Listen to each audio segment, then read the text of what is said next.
Praise Lord, hallelujah. प्रभू श्री ख्रिस्ता नावात सलाम. आपण एक वचन वाचूया. उत्पत्तीचं पुस्तक 13वा अध्याय आणि त्यातील 5 आणि 6 वचन मी तुमच्यासाठी वाचतो. अब्रामाबरोबर लोट चालला होता. त्याचीही मेंढरे व गुरेढोरे व पाले होती. 6वं वचन. त्यास एकत्र राहण्यास तो प्रदेश पुरेना.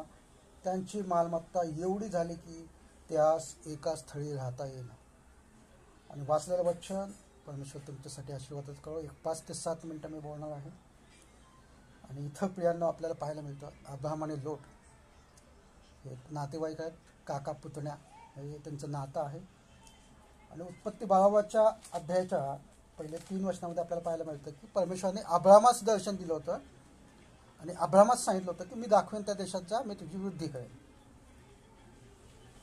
आणि तो त्या वचनावर विश्वास ठेवून तो निघाला. पण 4थ्या वचनात आपल्याला पाहायला मिळतं, उत्पत्ती 12व्या अध्याय 4थ्या वचनात, परमेश्वराच्या आज्ञेप्रमाणे अब्राहम निघून गेला व त्याचबरोबर लोटही गेला. लोटाला परमेश्वराने पाचारण केलं नव्हतं, पण अब्राहमाला पाचारण केलं होतं. आणि परमेश्वर म्हणाला होता अब्राहमासोबत मी राहीन, मी तुझ्यासोबत राहील, तुझं नाव मोठं करीन, तुझे कल्याण करील, तू ज्या देशात जाशील तेथे मी तुझे अभिष्ट करीन, तुझे जे अभिष्ट करतील त्यांचे मी अभिष्ट करीन, तुझे जे अनिष्ट करतील त्यांचे मी अनिष्ट करीन, आणि सर्व मानव तुझ्यामुळे कल्याण पावतील. उत्पत्ती 12 अध्याय 1 ते 3 वचनामध्ये ती अभिवचनाची वचनं आहेत. आणि जेव्हा अब्राहमाला पाचारण झालं आणि अब्राहम निघाला परमेश्वराच्या आज्ञेप्रमाणे, तेव्हा लोटही त्यासोबत निघाला. आणि पुढच्याच अध्यायामध्ये उत्पत्ती 13व्या अध्यायामध्ये 5व्या आणि 6व्या वचनामध्ये आपण पाहतो की अब्राहमाबरोबर लोट चालला होता. विचार करा प्रियांनो, हा अब्राहम आहे आणि परमेश्वराने अब्राहमाला सांगितलं चल मी दाखवेन त्या देशात जा, मी तुझ्यासोबत असेल. आणि तर अब्राहम चालला आहे, अब्राहमासोबत परमेश्वर देखील आहे. आणि त्या अब्राहमाचा हात पकडून, जसं वडील बाहेर जात असताना मुलं त्यांचा हात पकडून चला मला पण यायचं आहे ते येतात. आणि तसंच अब्राहमाचा जेव्हा लोटाने हात पकडला आणि लोट देखील अब्राहमासोबत चालू लागला, तेव्हा अब्राहमामुळं परमेश्वराने अब्राहमाला आशीर्वादित केलं होतं. परमेश्वर अब्राहमासोबत होता आणि त्या अब्राहमामुळं परमेश्वराने लोटाला देखील आशीर्वादित केलं. आणि ते वचन पाहायला मिळतं अब्राहमाबरोबर लोट चालला होता. परमेश्वर अब्राहमासोबत होता, अब्राहमासोबत परमेश्वर होता, अब्राहम परमेश्वरासोबत चालत होता आणि अब्राहमासोबत लोट चालत होता. त्यामुळे परमेश्वराने काय केलं, एवढी त्यांची मालमत्ता वाढवली. अब्राहमाला तर वाढवायचं अभिवचन परमेश्वराकडून मिळालेलंच होतं, पण अब्राहमासोबत लोट असल्यामुळे परमेश्वराने दोघांची ही एवढी वाढ केली. अभिवचन एकालाच मिळालं होतं अब्राहमाला, पण लोट हा त्याचा नातेवाईक होता, पुतण्या होता, आणि तो अब्राहमाला धरून राहिल्यामुळे परमेश्वराने त्याची देखील संपत्ती वाढवली. आणि इतकी संपत्ती वाढली, इतकी संपत्ती वाढली की त्यांना एकत्र राहता येईना. आपण पाहतो तरुण मुलं मुली असतील, एकाचे 2 होतात, लग्न होतं, तर 2चे 4 होतात. आणि जेव्हा एक खोलीमध्ये ते राहत असतील, 2 खोलीमध्ये राहत असतील, ती जागा त्यांना अपुरी पडू लागते. मग ते मोठ्या खोलीच्या शोधात जातात. आणि तसंच काहीसं इथं झालेलं आहे. अब्राहमासोबत लोट चालल्यामुळे लोटाला आणि अब्राहमाला परमेश्वराने एवढं आशीर्वादित केलं की दोघांना एकत्र राहता येणार, दोघांची मालमत्ता एवढी वाढली. 6व्या वचनात ते वचन आहे, त्यास एकत्र राहण्यास तो प्रदेश पुरेना. ज्या जागी ते राहत होते ना, त्यांची मालमत्ता एवढी वाढली, संपत्ती एवढी वाढली, गुरेढोरे एवढी वाढली की त्यांना तो प्रदेश पुरेना. त्यांची मालमत्ता एवढी झाली की त्यांना एका स्थळी राहता येईना. त्यांना कधी कधी असंच होतं, इच्छा नसताना देखील काही वेळेस विभक्त व्हावं लागतं. इथं अब्राहम आणि लोटाचा संदर्भ घ्या. ज्या अब्राहमाला परमेश्वराने पाचारण केलं होतं आणि अब्राहम निघाला होता, त्याचा हात धरून किंवा त्यासोबत लोटा निघाला होता. पण काही काळाने काय झालं, त्यांची आशीर्वाद संपत्ती एवढी वाढली की त्यांना एकत्र राहता येईना. मला काय सांगायचं आहे, एका म्यानात दोन तळवळी राहू शकत नाहीत. एका म्यानात दोन तळवळी राहू शकत नाही. एका म्यानात एकच तळवळ राहील. हालेलुया. माझं वचन कदाचित काहींना वाईट वाटेल, पण जे देवाच्या आत्म्याने प्रेरणा दिलेली आहे ते मी सांगत आहे. कारण की संपत्ती एवढी वाढलेली आहे, आशीर्वाद एवढे वाढलेले आहेत की एकाच ठिकाणी एकाच जागेस आहे त्या लिमिटमध्ये तुम्ही राहू शकत नाही एकत्र. आणि आशीर्वाद वाढलेले आहे त्यानं. आणि असंच काहीसं पहिले शमूएल 18 अध्याय 5 आणि 9 वचनामध्ये होतं. वाचूया आपण पहिले शमूएल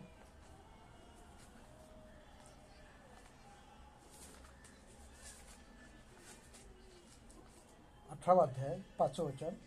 जिकडे जिकडे शौल दाविदास पाठवी तिकडे तिकडे जाऊन तो चतुराईने कार्यसिद्धी करे. शौलाने त्यास योद्ध्यांवर नेमले. हे सर्व लोकांस पसंत पडले, तर हे शौलाच्या सेवकासही ते पसंत पडले.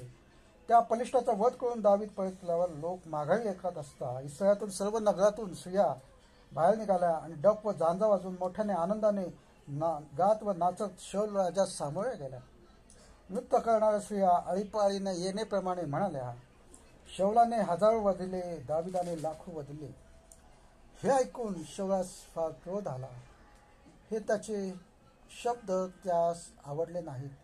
तो म्हणाला, त्यांनी दाविदास लाखाचे यश दिले व मला केवळ हजारांचे यश दिले. राज्य तेवढे खेरीज करून त्याला अधिक मिळायचे ते काय राहिले. त्या दिवसापासून पुढे शौलाने दाविदावर डोळा धरला. आणि पुढच्या अध्यायामध्ये आपण पाहतो, पहिले शमूएल 19 अध्यायामध्ये आपण पाहतो की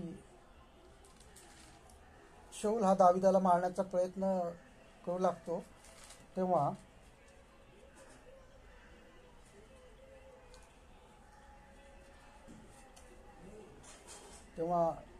पहिले शमूएल 19 अध्यायामध्ये आपण पाहतो की दावीद हा शौलापासून पळून जातो. आणि 18 वचनामध्ये आपण पाहतो, दावीद पळून निभावून रामा शमूएलाकडे गेला व जे काही वर्तन शौलाने त्याशी केले ते अवघे त्याने त्याच्या कानी घातले. मग तो शमूएल नाथोत येथे जाऊन राहिला. आणि जेव्हा काही घटना घडल्या, जेव्हा दाविदाला यश मिळालं, परमेश्वर दाविदासोबत होता, परमेश्वर शौलासोबत नव्हता. ठीक आहे, सुरुवातीला शौलाला त्यांनी बोलवलं होतं, पण शौलाने आज्ञा भंग केल्यामुळे परमेश्वरचा आत्मा शौलाला निघून गेला आणि तो दाविदासोबत राहिला. आणि दाविदासोबत शौल होता. पण काय झालं, दाविदाला एवढं परमेश्वराने यशस्वी केलं की त्या यशामुळे, आशीर्वादामुळे त्यांना एकत्र राहता येईल. आणि शौल त्याचा शत्रू बनला आणि तो मारायचा प्रयत्न करू लागला. मग दावीद तेथून पळून गेला आणि शमूएलाकडे गेला. आणि प्रियांनो, इथून मला तुम्हाला सांगायचं आहे, एका म्यानात दोन तळवळे राहू शकत नाही. कारण की जागा लिमिटेड असते, जागा लिमिटेड आहे, प्रदेश लिमिटेड आहे, कार्यक्षेत्र लिमिटेड आहे. दोन सामर्थ्यवान गोष्टी एकाच ठिकाणी राहू शकत नाही. आणि त्यामुळं दाविदाला पळून जावं लागलं. ठीक आहे, दावीद त्याशी युद्ध करू शकला असता. ज्या दाविदाने गल्लाथाला मारलं होतं, सिंहाला, अस्वलाला मारलं होतं, त्याला शौलाचा लगेच बिमोड करता आला असता. पण दावीद म्हणाला, शौल हा देवाचा सेवक आहे, अभिषिक्त आहे, त्याच्यावर मी हात टाकणार नाही, त्याच्या विरोधात मी जाणार नाही. आणि त्यामुळे तो पळून गेला. तो भयभीत झाला होता, पळपुटा होता, म्हणून तो पळून गेला नाही. तर त्याला परमेश्वरच्या अभिषिक्तावर हात टाकायचा नव्हता. परमेश्वरच्या अभिषिक्ताचा वधाचं पाप त्याच्या माथ्यावर घ्यायचं नव्हतं, म्हणून तो तिथून पळून गेला. काय मला सांगायचं आहे, जसा लोट अब्रामापासून तो जागा पुरेना म्हणून पळून गेला, तसाच दावीद शौलापासून पळून गेला. कारण की त्याला शौलाशी वाद घालायचा नव्हता.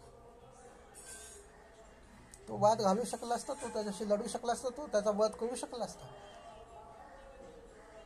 की गल्लाथाला एका गोफन दोंडानं त्याने मारलं, बलाढ्य गल्लाथ त्याला.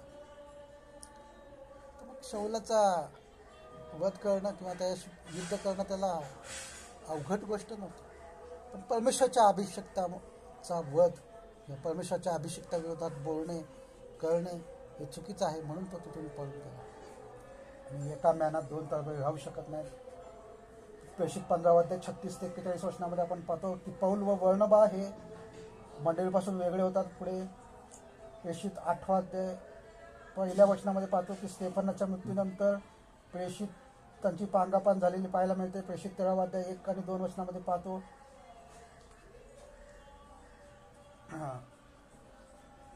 प्रेषित 13 1 2 वचनामध्ये आपल्याला ते पाहायला मिळतात. प्रेषित 15 36 ते 41 वचनामध्ये पाहायला मिळतात की पौल व बर्नबा हे वेगळे होतात. त्यांच्यामध्ये काही वाद होतो म्हणून, आणि दोघेही आपापल्या परीने सेवा करतात. आणि बरेचसे वचनं आहेत त्यामुळे पण मला शॉर्टमध्ये सांगायचं आहे. कधी कधी इतके आशीर्वाद मिळतात, इतका अभिषेकात तुम्ही वाढता की तुम्हाला एकत्र राहता येत नाही. आणि त्या परिस्थितीत नाईलाज असतो, तुम्हाला वेगळं व्हावं लागतं. थोडं कटू आहे पचायला, पण सत्य आहे. तुम्ही जॉईंट फॅमिलीमध्ये पण हे प्रकार पाहू शकता. जेव्हा 2 भाऊ असतात ते लहानपणी फार एकत्र वाढतात, पण जेव्हा लग्न होतं, जेव्हा त्यांचे मूल्यबाळ होतात, तेव्हा त्यांच्यात वाद होऊ लागतात, त्यांना मग ते वेगळे होतात. आणि ही जगाची रीतच आहे, त्यात वाईट नाही. प्रेषित मंडळी देखील सेवेसाठी वेगळे झालेले पाहायला मिळतात. दावीद शौलापासून वेगळा झालेला पाहायला मिळतो. लोटा अब्रामापासून वेगळा झालेला पाहायला मिळतो. आणि निर्गम 1 अध्याय 7 आणि 11-12 वचनामध्ये आपण पाहतो की जेव्हा इस्रायल लोक फळद्रूप झाले, बहुगुणित झाले, तेव्हा त्यांची संख्या इतकी वाढली की त्या काळच्या फारो राजांनी त्यांना गुलाम बनवून ठेवलं आणि त्यांना वेठ बिगाराच्या कामाला लावलं. आणि मग परमेश्वराने त्यांचा आकांत ऐकला आणि मोशेला पाठवलं आणि त्यांना तिथून वेगळं केलं. जेव्हा जेव्हा तुमचे आशीर्वाद वाढतात, जेव्हा तुमचा अभिषेक वाढतो, जेव्हा तुमची संख्या वाढते, जेव्हा तुम्ही आत्मिक जीवनात वाढता, तेव्हा तुम्हाला वेगळे व्हावे लागते.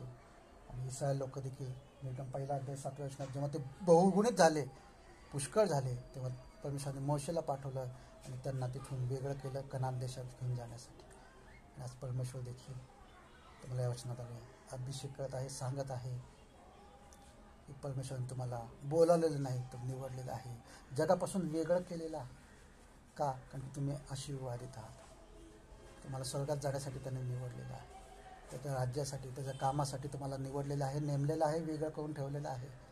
योहान 15 अध्याय 16 वचन, शेवटचं वचन वाचतो, मी तुम्हाला निवडले आहे, नेमले आहे, कारण की तुम्ही जाऊन फळ द्यावे, तुमचे फळ टिकावे.